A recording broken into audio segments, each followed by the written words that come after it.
ఓం శ్రీ సద్గురు పరబ్రహ్మణే నమః. ఓం శ్రీ అరుణాచలేశ్వరాయ నమః. ఓం నమో భగవతే శ్రీరమణాయ.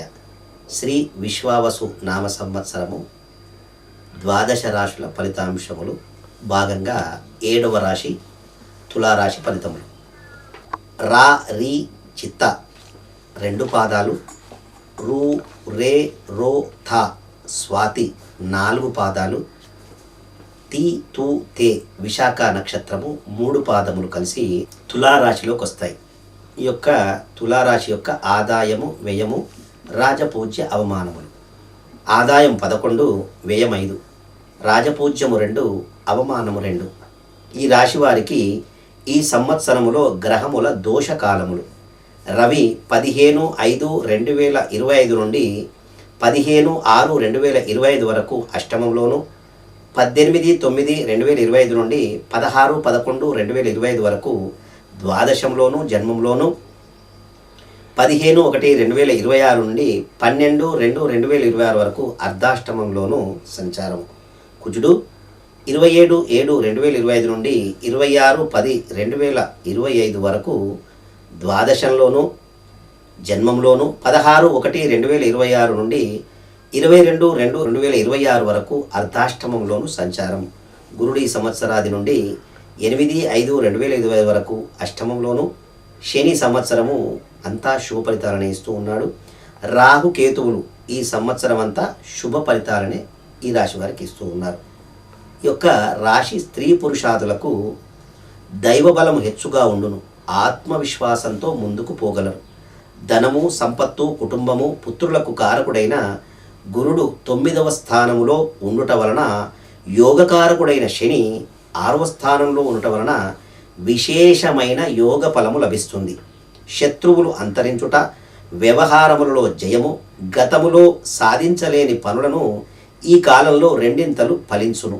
ఏ వృత్తి వ్యాపారంలో ఉన్నవారికైనా సంవత్సరం ప్రారంభము నుండి లేదా 2 లేదా 3 మాసములు ఒడిదుడుకులు, ధన నష్టము, గృహ సంబంధరీత్యా విపరీత ధన వ్యయము, రావలసిన సొమ్ముకు ఆటంకములు, అపనిందలు వంటివి కలిగిన అవి జూన్ నెల నుండి అంతరించి ఉభయక్షేమము కలుగును. సాంఘికాభివృద్ధి, మనోవాంఛలు నెరవేరును. స్వశక్తి సామర్థ్యముచే పైకి రాగలుగుతారు. శత్రుత్వములు వచ్చినా అణచివేస్తారు. నూతన ఆలోచనలు పోకడలచే సంఘములో గౌరవాదులు సిద్ధించును. పుణ్యక్షేత్ర సందర్శనము, గృహములో శుభకార్యములు కలిసివచ్చుట, స్త్రీ పురుషాదులకు వివాహాది శుభకార్యాలు కలిసివచ్చుట, దాంపత్య ఆనుకూలత, గృహ జీవిత ఆనందము కలుగును. కోర్టు వ్యవహారాలందు అప్పీలులో జయము కలుగును. మీ నడవడికను చూచి సహించలేని వ్యక్తుల వల్ల అనుకోని బాధలు వచ్చి వాటిని కూడా తట్టుకొని ముందుకు పోగలరు. నూతన వాహన లాభము, భూగృహం వంటి స్థిరాస్తులు లభించును. ఫైనాన్స్ వల్ల కూడా లాభాలు లభిస్తాయి. ఈ సంవత్సరము ఉద్యోగులకు యోగదాయకంగా ఉండును. గత కొద్ది కాలంగా పడుచున్న బాధలు పటాపంచలైపోవును. శని యోగకారకుడవట వలన 6వ ఇంట ఉండట వలన మేలు జరుగుతూ ఉంటుంది.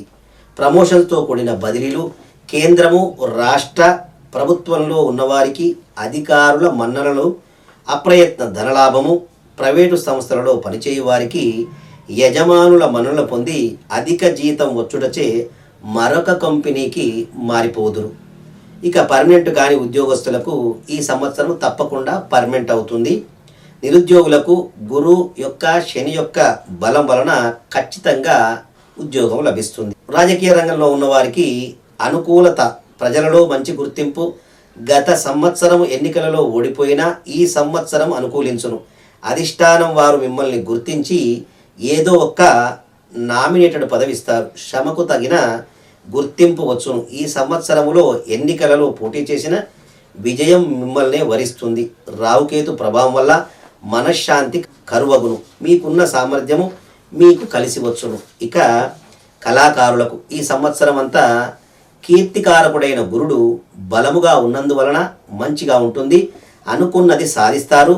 టీవీ సినిమా రంగంలో ఉన్నవారికి, గాయకులకు, కవులకు, డైరెక్టర్లకు, టెక్నీషియన్స్లు అందరికీ నూతన అవకాశములు లభిస్తాయి. విజయాలు లభించుట, అవార్డులు, రివార్డులు తప్పక పొందగలరు. ఈ సంవత్సరం వ్యాపారస్తులకు అనుకూలంగా ఉంటుంది. గతంలో ఆగిపోయిన బాకీలు ఈ సంవత్సరం వసూలవుతాయి. అన్ని వర్గముల వారికి బాగుంటుంది. హోల్సేల్ అండ్ రిటైల్ వ్యాపారస్తులకు మంచి లాభాలు లభిస్తాయి. చక్కని వ్యాపారాలు జరిగి నిలదొక్కుంటారు. సరుకులు నిల్వ చేయవారికి, బిల్డింగ్ నిర్మాణాలు చేయవారికి, ఇనుము సిమెంటు వ్యాపారస్తులకు విశేష లాభం లభిస్తుంది. ఫైనాన్స్ వ్యాపారస్తులకు బాగుంటుంది. కాంట్రాక్టుదారులకు విశేషంగా యోగించును. పెద్దవైన నూతన కాంట్రాక్టులు లభిస్తాయి. ఈ సంవత్సరం విద్యార్థులకు గురుబలం బాగుండచే మంచి జ్ఞాపక శక్తి వలన మంచి మార్కులతో ఉత్తీర్ణత, చదువులందే ఆసక్తి, ఎదగాలనే కోరిక పట్టుదలతో ముందుకు పోగలరు. ఉన్నత విద్యాభ్యాసము చేయుదురు. Engineering, medical, BEd, AUCET, ICET మరియు పాలిటెక్నిక్ మొదలగు ఎంట్రన్స్ పరీక్షలు వ్రాయువారు మంచి ర్యాంకులను పొంది కోరుకున్న చోట్ల సీట్లను పొందగలరు. క్రీడాకారులకు యోగకాలమనే చెప్పవచ్చును. వ్యవసాయదారులకు 2 పంటలు ఫలించును. గతంలో చేసిన అప్పులు తీర్చుతారు. ప్రభుత్వ సహాయం మీకు లభిస్తుంది. కౌలుదారులకు లాభాలుంటాయి. అధిక దిగుబడి వల్ల ఆదాయం పొందుతారు. రొయ్యలు, చేపలు చెరువుల వారికి విశేషంగా లభిస్తుంది. రైతులకు మోటారు వాహనాలు సమకూరును. గృహంలో శుభకార్యాలు చేస్తారు. మరియు ఈ సంవత్సరం అంతా వ్యవసాయదారులకు మంచి ఫలితాలని చెప్పవచ్చును. ఇక ఈ సంవత్సరం స్త్రీలకు, ఈ సంవత్సరం పట్టిందల్లా బంగారమా అన్నట్లుగా ఉంటుంది.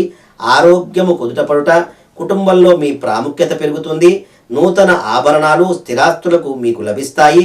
ఉద్యోగాదులలో ఉన్నవారికి కుటుంబంలో సఖ్యత మరియు అధికారుల మన్ననలు పొంది ప్రమోషన్స్తో కూడిన బదిలీలు, సంతానంతో సఖ్యత. గతంలో విడిపోయిన వారు ఈ సంవత్సరం కలుసుకుంటారు. వివాహం కాని స్త్రీలకు ఈ సంవత్సరము తప్పకుండా వివాహం జరుగుతుంది. గర్భిణీ స్త్రీలకు ఫ్రీ డెలివరీ అవుతుంది. పుత్ర సంతానం కలుగుతుంది. 12వ ఇంట రాహు వల్ల మాతృ పితృ వంశ పీడలు జరుగుతాయి. సంతాన పీడలు కూడా జరుగుతాయి. జాగ్రత్తగా ఉండవలసినది. మొత్తం మీద ఈ రాశి వారికి గురుబలం వల్ల చక్కని జీవితము, గత కొద్ది కాలంగా పడుతున్న బాధలు తొలగిపోతాయి. కానీ రాహు వల్ల కొంతమేర ఇబ్బంది ఏర్పడుతుంది. కనుక రాహు కేతువుకు జపాలు చేయించుకొని, శివాలయంలో రుద్రాభిషేకం చేయించుకొని, రాహుకేతువుల హోమం చేసుకోవటం వలన ఈ యొక్క దుష్ఫలితాల ప్రభావం నుంచి తప్పించుకుంటారు. సుఖ జీవనాన్ని గడుపుతారు. ఓం శ్రీమాత్రే నమః.